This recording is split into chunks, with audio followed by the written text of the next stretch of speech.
Hey, what's going on YouTube? So today I want to do my complete college football prediction video for 2015-2016. I've done a lot of videos just individually predicting certain things, whether it be like top 25, one specific conference, or betting odds, really a lot of stuff.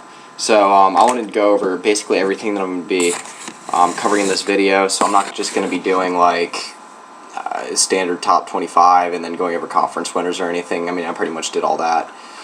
So I wanted to go through first players to watch, second improved teams, third most exciting teams, fourth teams that will disappoint, fifth the best games to watch for the year, sixth early predictions for rivalry games, seven I'm going to go over my conference champions, just cover the ones that I already did, eight teams on the rise for next year, and then nine my predictions for the FCS Championship. So yeah, I'm going to do a little bit more editing than I normally do with my videos.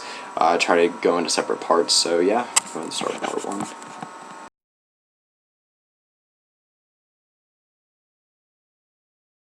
So my players to watch for 2015, I'm only going to go through the main three skill positions, quarterback, wide receiver, and running back.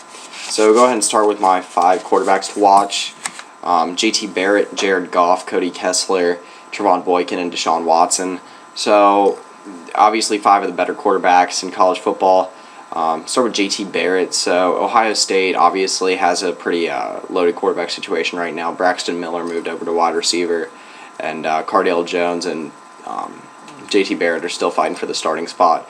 But all the reports that have come out, I know it's just media reports. Doesn't really matter until they actually announce a starter. But pretty much everything indicates that JT Barrett's going to be starting. JT Barrett was the one that got Ohio State to the Big Ten championship last year, led them on the path to getting to the college football playoff as well. Cardale Jones played tremendously, about as well as he possibly could to win the Big Ten, also the college football playoff. But I really think it's JT Barrett's year to shine. I think he'll come through being the Heisman. Going next to Jared Goff. So there's been a lot of comparisons between him and Aaron Rodgers. Now, I mean, I wouldn't say that. But at the same time, Jared Goff could very well be the most talented quarterback, at least having the best arm in college football this year. He really has no support around him. California is a very mediocre team. But at the same time, he should make that team good enough to win at least, I'd say, 5 or 6 games, if not 7, in a pretty deep Pac-12.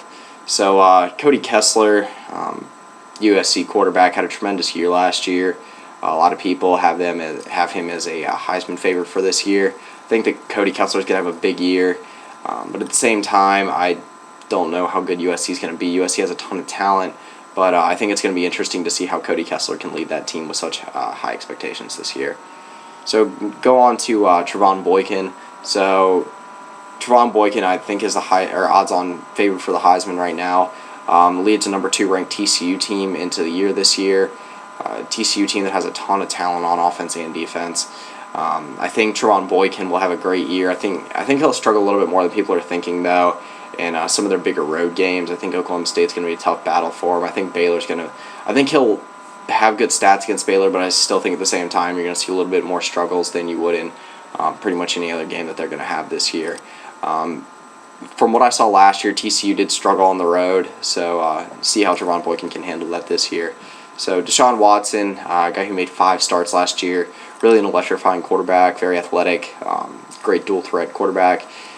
If you saw my Heisman predictions, I had him as my second odds-on favorite to win. I think Deshaun Watson is going to have a great year. I think that Clemson will have a pretty good year too. I don't think they're going to win the ACC, but I think it'll be interesting to see how Deshaun Watson makes a difference for that team. So move on to my running backs. So I have Ezekiel Elliott, Nick Chubb, Leonard Fournette, Samaje Perine, and Corey Clement. So go ahead and start with Ezekiel Elliott, maybe the best running back in the country. I'd say it's between him and Nick Chubb. Just dominated the last 3 or 4 games last year. Couldn't be stopped. Seemed like he rushed for about 400 yards a game. The sky's the limit for him this year. Ohio State does have a little bit of talent in the backfield, but Ezekiel Elliott is far and away the best running back. Even though they do have a good passing game, I think they're still going to rely primarily on the running game. And I think Ezekiel Elliott could definitely have at least a 1,500-yard season, if not 2,000. Move on to Nick Chubb. So the thing with Georgia running backs is staying healthy. So obviously Todd Gurley last year had whole problem with his knee, and then also the eligibility issues. Keith Marshall, same thing for the last 3 years, kind of had trouble staying healthy. See if Nick Chubb, who was just an absolute beast last year, seemed invincible. See if he can stay healthy for a full year and lead Georgia to an SEC championship. Move on to Leonard Fournette. So Leonard Fournette came into 2014 as maybe the most hype recruit in the 2014 recruiting class. He finished the season well. He didn't start off so hot. Mainly just had to do with the fact that a lot of teams would load the box against LSU, since LSU had a tough time finding consistent quarterback play. I think if LSU can find a little bit more consistency between Anthony Jennings and Brandon Harris, see if one of them can actually right the ship, I think it'll be a lot better year for Leonard Fournette. Samaje Perine, so obviously broke the record for rushing yards in a single game last year, and honestly probably had the best freshman year in the country statistics-wise.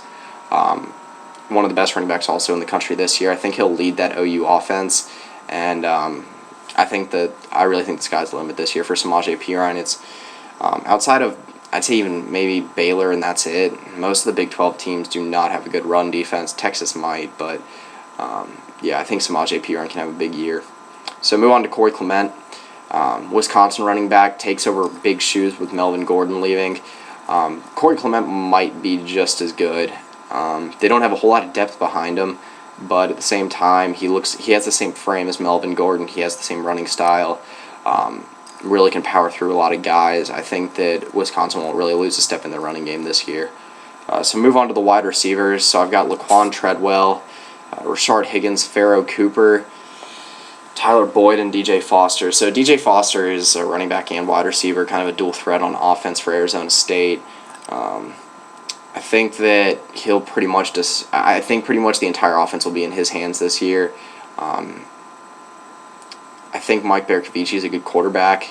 Hasn't had much of a chance to prove himself yet, only had 3 starts. But at the same time, I think DJ Foster is a great weapon. I think he might be the best, I wouldn't say the best offensive player in the Pac-12, but one of the best. I think that if he does go down with injury concerns have kind of bogged him down a little bit. He had a little bit of trouble in spring practice with injuries. But if he can stay healthy, Arizona State should have a big year on offense. So Tyler Boyd, a lot of people compare him to Larry Fitzgerald, just the obvious Pittsburgh comparison. Has the same frame, I wouldn't say the same catching style, but he definitely can pick him out of the air when he needs to. Tyler Boyd's a great receiver, probably the best in the ACC. I think it's going to be interesting to see how Pittsburgh can run their offense around him this year. So Pharaoh Cooper, South Carolina wide receiver. South Carolina just announced who their quarterback was going to be yesterday, so it's going to be Connor Mitch, 3-star prospect out of a high school in North Carolina. Actually went to my high school that I graduated from, but anyway, he's definitely the biggest threat on South Carolina's offense. See how he can do with helping Connor Mitch through his first year starting. So Rashard Higgins, Colorado State wide receiver, definitely the best player on Colorado State. Might be the best player in all of the Mountain West. Could definitely have at least 2,000 receiving yards this year. Might be one of the best receivers in the country. Probably statistically will be. And then Laquan Treadwell, in my opinion, the best receiver in the SEC. Might be the most athletic receiver in the country. Had an unfortunate injury last year against Auburn last second. If he can rebound from that, stay healthy, then I think he'll have a big year with Ole Miss.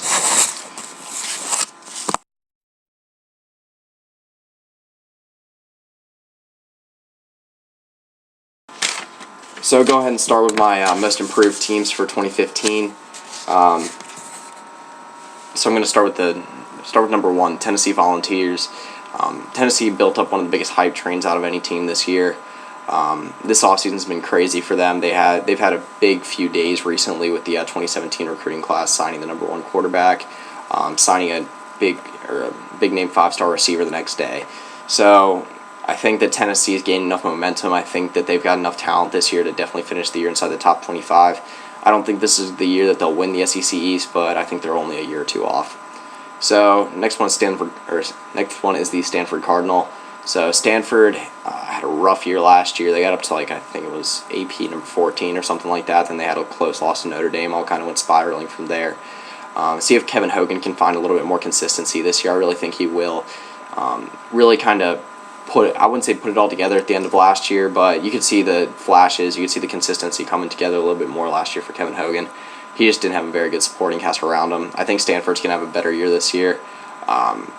If you saw my college football playoff predictions, I actually had them in the college football playoff. If I had any dark horse out of the Pac-12, just any dark horse in the country to say that they're going to make the college football playoff, I think that Stanford's definitely a viable option. The Pac-12 North is, very much weaker this year. I think that Washington had a big drop-off. Oregon obviously loses Mariota. They'll be a little bit worse. And then the rest of the division's not that good. I think that this is definitely a year for Stanford to prove how good they can be. Next one is Oklahoma State. So everyone saw at the end of last year, Mason Rudolph came in. Huge difference compared to Dax Garman and J.W. Walsh. Walsh didn't really get much of a chance after the Florida State game when he got injured. But at the same time, Mason Rudolph looks like he can lead this offense, do great things. The defense looks like it's going to be vastly improved with a ton of returning players. They had 2 big wins last year against OU and then Washington to finish off the year. They have a few out-of-conference games early that should be, I wouldn't say easy wins, but should be a couple, maybe, I think it's 3 out-of-conference games that are pretty easy. So starting off the year 3-0 could be a good momentum builder for Oklahoma State. Next is USC. So USC just returns a ton of talent on both sides of the ball. Adoree Jackson can play both defense and offense, primarily a quarterback, but just an athletic freak. Cody Kessler, quarterback, and then Sua Cravens leading that defense. I think that USC could be a great team this year, but at the same time, I think they're a little bit too hyped up compared to how good they're actually going to be. Next one is Arkansas. So Arkansas had some big wins to finish out the year last year, including a shutout 30-0 of Ole Miss. They return Alex Collins. They return a lot on the offensive line. They also return their quarterback Brandon Allen. If Allen can find some consistency this year, then there's no telling what Arkansas can do. They've always had a good running game, but if they can put a good passing game together, then they can definitely advance up in the SEC West. So next one is Louisiana Tech. So my only non-Power 5 team on this list. Louisiana Tech is the odds-on favorite to win the Conference USA this year. Definitely a dark horse to sneak into the top 25.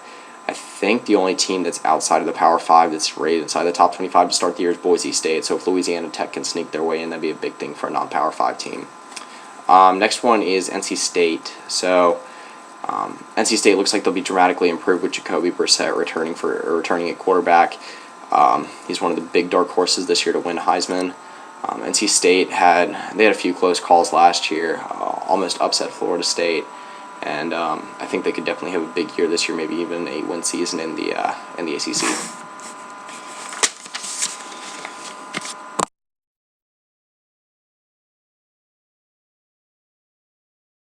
All right, so move on to the most exciting teams for 2015. So start with Baylor.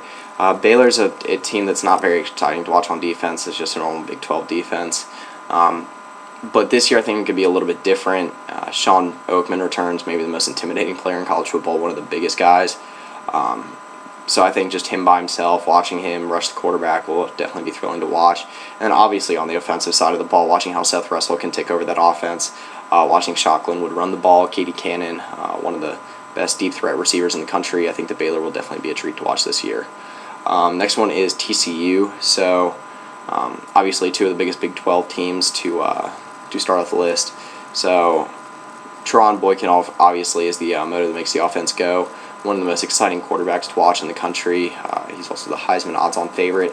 So he definitely has a lot of weapons on offense, highlighted by Josh Doxson at wide receiver. I think the TCU is definitely going to be one of the most exciting teams to watch this year. Probably can average over 40-45 points a game.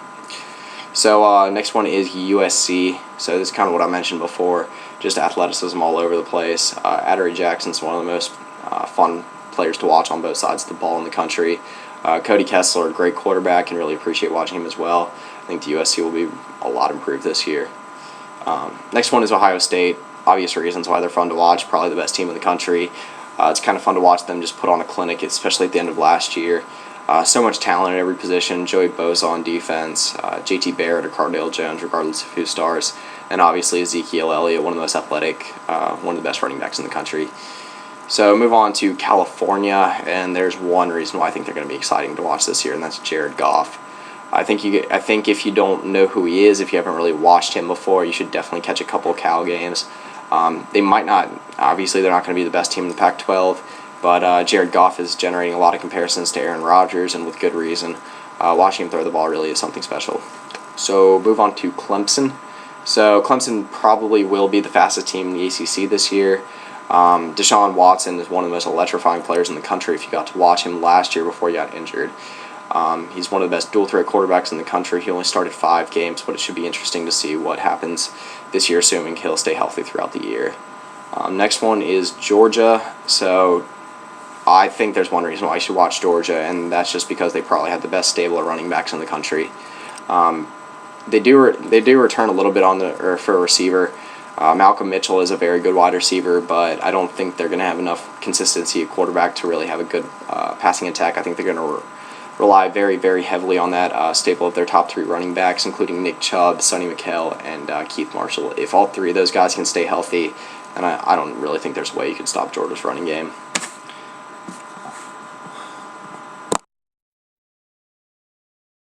So move on to teams that I think will disappoint. Go ahead and start with USC. So I know USC's been on every list so far, and that just kind of shows why you really should watch them this year. USC just gained so much hype in the media this offseason. I think they are rated number 8 in the AP poll to start off the year. They're in a lot of people's college football playoffs, and I do think they're going to be a vastly improved team. I think they could finish the year top 10. I think they'll probably finish top 15.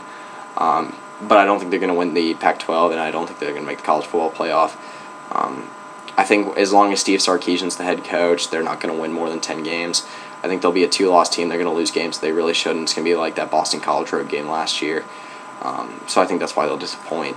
And then move on to Notre Dame. If you guys watch my most overrated teams, the list will sound very similar. So my reasoning for Notre Dame is just the uncertainty with Malik Zaire. They've got a lot of talent just all over the field on offense and defense. Will Fuller is one of the best wide receivers, I think, in the country, and I think he'll definitely show that this year. Not a very, I guess, household name to go into the year, but I think he will be at the end of the year. Malik Zaire definitely has the potential to be one of the best quarterbacks in the country. Notre Dame definitely has the talent to be one of the best teams in the country, but I just think a quarterback that's only completed, I think it's less than like 30 passes for 135 yards and 2 touchdowns, and that's pretty much what they're basing their entire success on this year. I just don't think it's certain enough to consider them a team that should be in the top 15. So move on to UCLA. Now UCLA returns some of the most, or I'd say one of the largest numbers of returning starters in the country. Miles Jack is one of the best players in the country, in my opinion, definitely one of the most versatile, but they don't know who's even going to start at quarterback yet. Whether it's going to be Josh Rosen or Jerry Neuheisel. Now, I think both of them are pretty capable quarterbacks. I think they're probably going to go with Josh Rosen just for future's sake. Paul Perkins is also a very capable running back, but at the same time, UCLA has never really been able to meet expectations in the last couple of years. Last year, they were supposed to be one of the best teams in the country. Brett Hundley was he was supposed to be a stud going into the year. I still think Brett Hundley was a very good quarterback, but at the same time, they did very much disappoint at the end of the year. So, move on to my next one, LSU. I think LSU will be an improved team. I think that Leonard Fournette, especially if they can find a solid passing attack, will have a big year. I think they'll definitely be a much improved team on the defensive side of the ball. But at the same time, LSU is ranked 14 to start off the year. They're a dark horse for a couple people for the college football playoff, and I just don't see them having a very successful year and probably the deepest vision in college football. So, move on to Penn State. Now, Penn State doesn't have a huge expectation going into the year. Really, no one on the roster has any expectations besides Christian Hackenberg. But at the same time, Christian Hackenberg's had a very rough time his first 2 seasons at Penn State. So I think that Penn State, while a lot of people think they're going to be an 8-9 win team, I don't really know if they can crack 7 wins, especially with how much the Big Ten should improve this year. Especially in that division, Michigan should be vastly improved. Obviously, Ohio State's going to be good. So I think it'll be a tough year for Penn State. Next one is Utah State. So I'm guessing not a whole lot of people follow Utah State, but pretty much their entire expectations revolve around Chucky Keaton. Now, Chucky Keaton's a very capable quarterback, very athletic quarterback, but at the same time, he's never really been able to stay healthy for a full season. and I don't see why he's going to be able to this year. Utah State is one of the odds-on favorites for the Mountain West Championship, and that's pretty much because they rely on Chucky Keaton. If he stays healthy for a full year, then I really don't think they will disappoint, but I don't think there's any way he's going to stay healthy for the entire year. So move on to Ole Miss. Now, Ole Miss does return. I'm a little bit on both sides of the ball, mainly Laquan Treadwell. My problem with them is just the quarterback. Whoever starts at quarterback's got a good offensive line, maybe one of the best offensive linemen in the country with Laramie Tunsil. They definitely do have a good defensive line led by Robert Kimdichie, so they do have a ton of talent. I just don't think they'll be able to find a quarterback consistent enough to compete in the SEC West.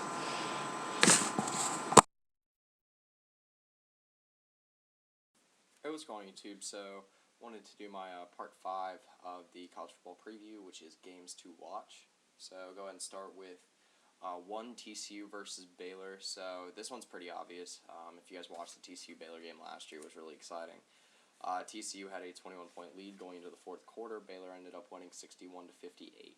So, with all the hype for both teams going into this season, with all the preseason expectations, with both teams being a top 4, both teams being favored to win the Big 12, and both teams with college football playoff expectations, and just the fact that this was a rivalry game to start, there's a lot of reasons why this should be the number 1 game to watch this year.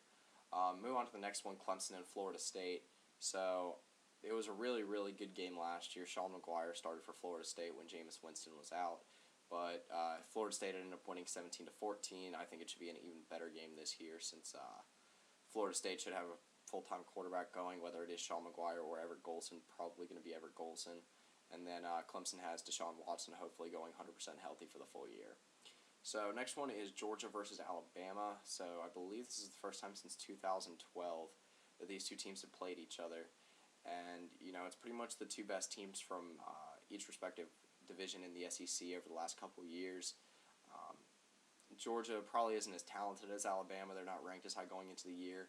But I'd say that just with how good Georgia's running backs are, if Grayson Lambert can find some consistency, if he starts, if Bryce Ramsey starts, if he can find some consistency, with how good Georgia's offensive line is, they've got some quality receivers too. I think it could be a really, really good matchup between them and Alabama. Move on to the next one, the Iron Bowl. Obvious reasons. Both teams are top 10 teams heading into the season again this year.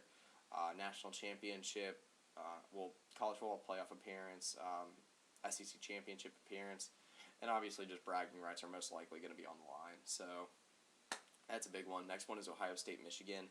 Now, Ohio State's probably far and away better than Michigan talent-wise, but I just think with Jim Harbaugh coming back this year, the game will be a lot closer. I don't think Michigan will win, but at the same time, it should be a great game to watch.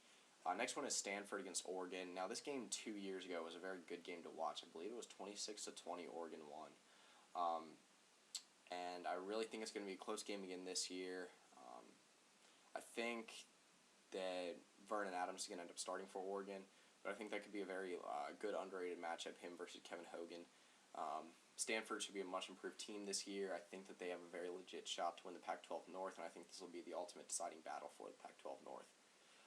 Next one is USC versus UCLA, so just a great rivalry, both teams with high expectations heading into the year. And, it's one of the biggest rivalries in college football, so just another great game to watch. Next one is Notre Dame USC. So my thing with this is I think it'll be a great chance to see which team actually comes through, which team actually meets expectations for the year. If you guys saw, I said my teams to disappoint. I said both of them will. I also said in my most overrated teams video that both of them were in there as well. So I think it's going to be interesting to see which team lives up to the hype and which team can maybe even have a top 10 finish, maybe even a college football playoff appearance. Next one is Oklahoma State versus TCU. Now, this one is one of my games to watch for one reason, and that's because I think TCU is going to lose this game.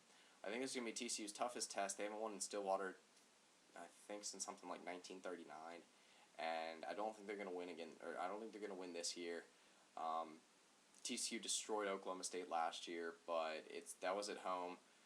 TCU has to go on the road. They really struggled on the road last year, and I think it's going to be the same thing as this year. So I think that'll definitely be a game to watch out for. And then my last one is Tennessee versus Oklahoma. Now, this is a top 25 game. I don't think it has any college football playoff implications in it, really. It's just a matchup of two heavyweights in college football. Game wasn't really close last year. Tennessee really struggled. I think they got beat by like 20, 25 points. And I think that it'll be a lot closer this year. I honestly think Tennessee will come out with the win.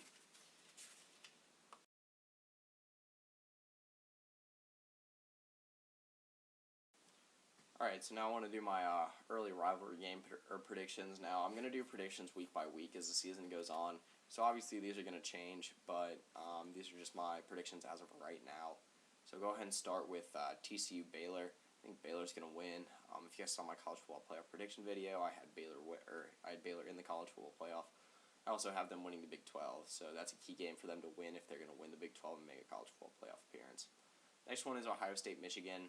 I think Ohio State's going to win. I think this game's going to be really close this year. Michigan will put up a spirited fight. Jim Harbaugh will definitely have them ready. And I think maybe in 2016 this game might even go in Michigan's favor. Jim Harbaugh will turn around that program quickly, but I don't think it'll be quick enough to get a win this year. So Michigan versus Michigan State. Kind of the same deal as Michigan versus Ohio State. The talent difference between Michigan State and Michigan is pretty drastic. I think Michigan will definitely catch up to Michigan State's level by 2016, but I just don't think they're there yet. I think Michigan State's going to be victorious in that game. Next one is USC versus UCLA. I think UCLA is going to win that. I just think UCLA's got more. They got more returning talent, more consistency than I think USC will have this year. I think regardless if it's Josh Rosen or Jerry Neuheisel starting a quarterback for UCLA, they'll be able to overcome USC. So move on to Tennessee and Alabama, third Saturday in October. I think this game's going to be a lot closer this year, but I think the fact that the game's going to be in Tuscaloosa is definitely enough for Bama to at least get a one-touchdown win. I think they'll probably win by about 10 points. I think that Tennessee is going to start showing they can be competitive in that rivalry once again, but I don't think they're going to come close to winning this year. Next one is the Iron Bowl. I think Auburn's going to win this year. I think that Auburn just has too much. I think they'll be too well put together team this year. I think that their chemistry is going to be very good. I think that the defense is going to be vastly improved with Will Muschamp as defensive coordinator. I think that the offense is going to be vastly improved too under Jeremy Johnson. Now, he hasn't really shown what he can do yet, but I do believe that Jeremy Johnson can lead that offense in the right direction. They've got talent pretty much everywhere. DeQuil Williams is one of the best receivers in the country. So I think Auburn will win that game. It'll be a close game, but I think Auburn will end up winning it in the end. Next one is Cal-Stanford. So pretty lopsided rivalry in the last 10 years. I think Stanford's going to win it again this year. It will be a close game. It'll definitely be an entertaining game to watch. If you guys think it's going to be just another blowout by Stanford, then you're probably wrong. Jared Goff's definitely going to make that a close game. Again, like I said, with the Kevin Hogan and Vernon Adams, like I said with the Oregon-Stanford game, with Kevin Hogan against Vernon Adams, I think that'll be a good matchup to watch. And in this game, I think Jared Goff and Kevin Hogan's going to be another good thing to watch.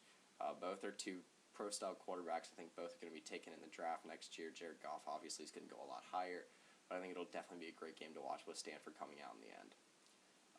Next one is Army-Navy. So, again, pretty lopsided rivalry in the last couple of years. I think Navy's going to win. Again, if you guys have seen a lot of my videos, you know that I'm very high on Navy this year, and I think they'll definitely run away with this win.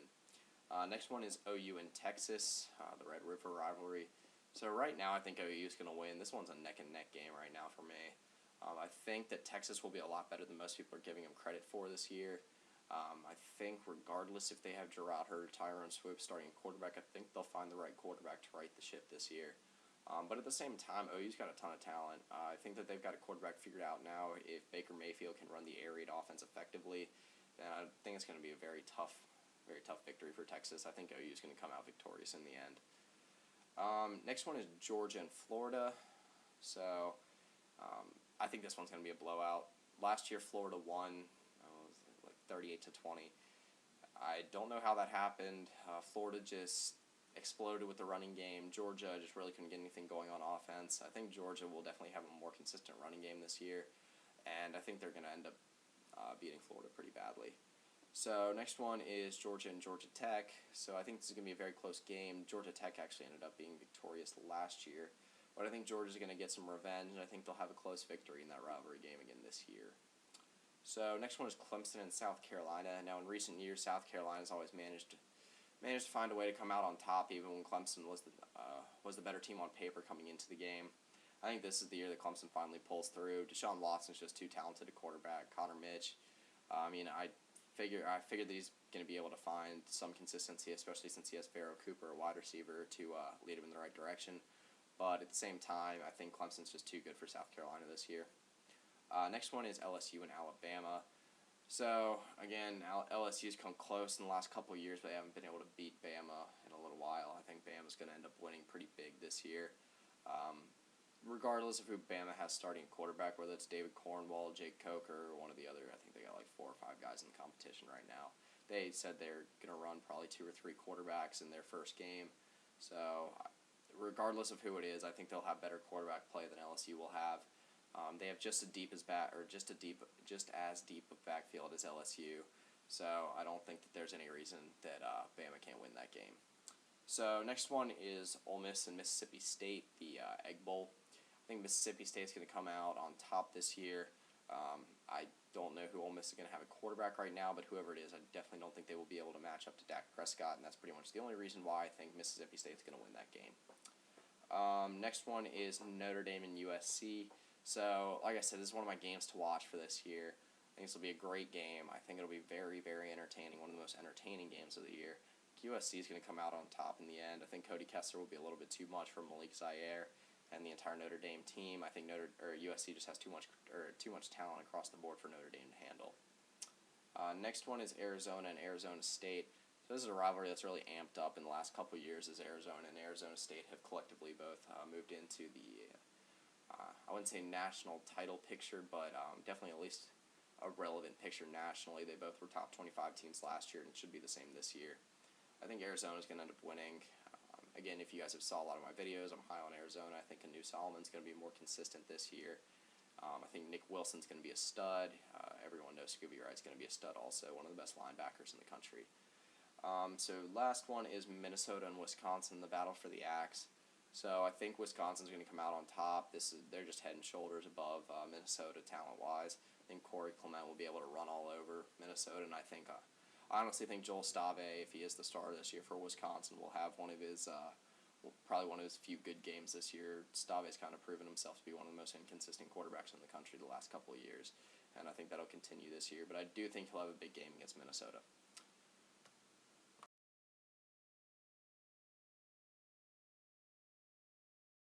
So I just wanted to recap my conference champions. I already did all my conference predictions videos in depth, but just like I said, I just want to go over my conference champions. So again, I had Stanford winning the Pac-12, Florida State winning the ACC, Ohio State winning the Big Ten, Baylor winning the Big 12, Auburn winning the SEC, and then Navy winning the AAC.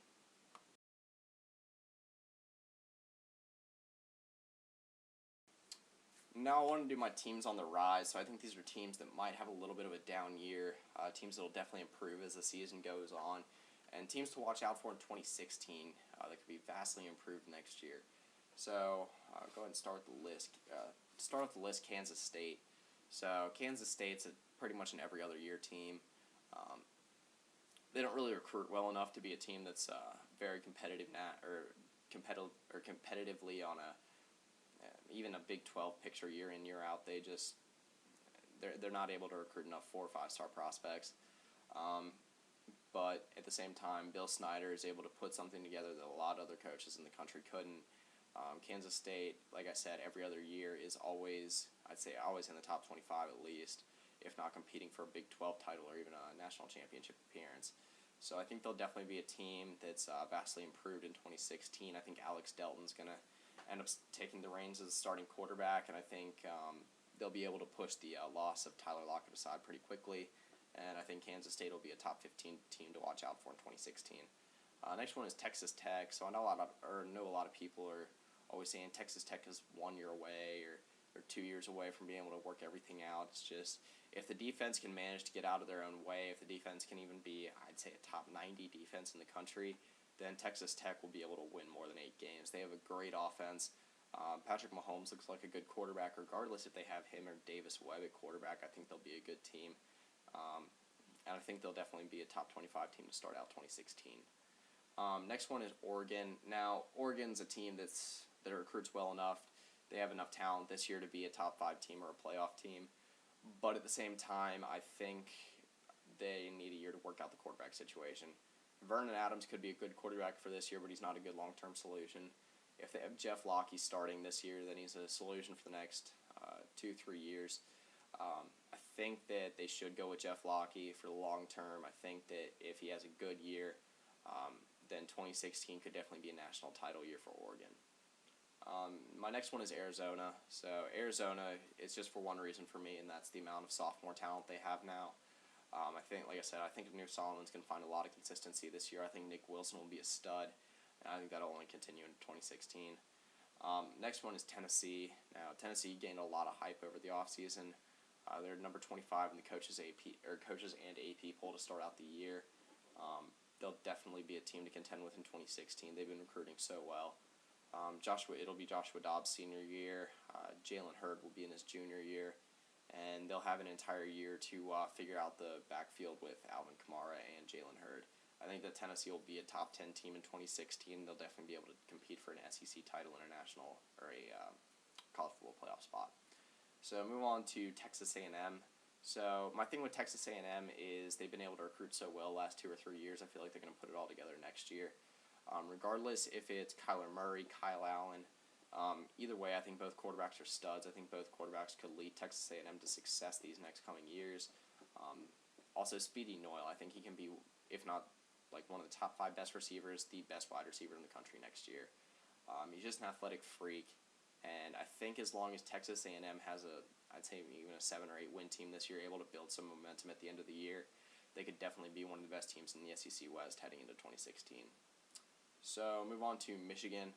Now, a lot of people have Michigan really hyped up this year. I've even seen Michigan in some people's college football playoff. Don't think they'll get there yet, but Jim Harbaugh I think he'll be able to work the same magic at Michigan that he did at Stanford. I think that Michigan will be a Big Ten title contender, and they'll also be back in the college football playoff picture within the next 3-4 years. Next one is Wisconsin. So this is pretty much solely relying on the fact that Corey Clement comes back for a senior year. If they manage to get the quarterback situation worked out this year, get the offensive line settled in, then I think Wisconsin can be a top 15 team heading into 2016. Next, Florida State. So Florida State is number 8. They're ranked number 8 in one of the polls and 10 in the other. So saying that's a down year for Florida State kind of shows how consistently they recruit. I think they'll be able to find I think they'll be able to find a consistent long-term quarterback option this year. If Dalvin Cook could stay out of trouble, come back this year, pretty much have the same bang-up running style he did last year that let him be one of the best freshman running backs in the country. I think if he can come back for the next 2 years and do the same thing, then Florida State should be a top 5 team heading into next year. And last but not least, Miami. So Miami is a team that a lot of people want to see get back to their glory days. I'm assuming there's a lot of people that also would not like to see that. But at the same time, I think Brad Kaya is one of the best young quarterbacks in the country. I think that he is the right direction to go with for Miami. I think that if they can build around him and Joseph Yerby, then they can have a very talented offense for years to come.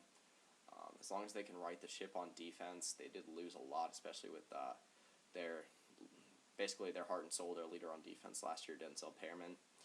If Miami can get the defense a little bit settled in this year, if they can find some consistency on defense by the end of the year, get the ball rolling for 2016, then I think Miami can be an ACC title contender in 2016.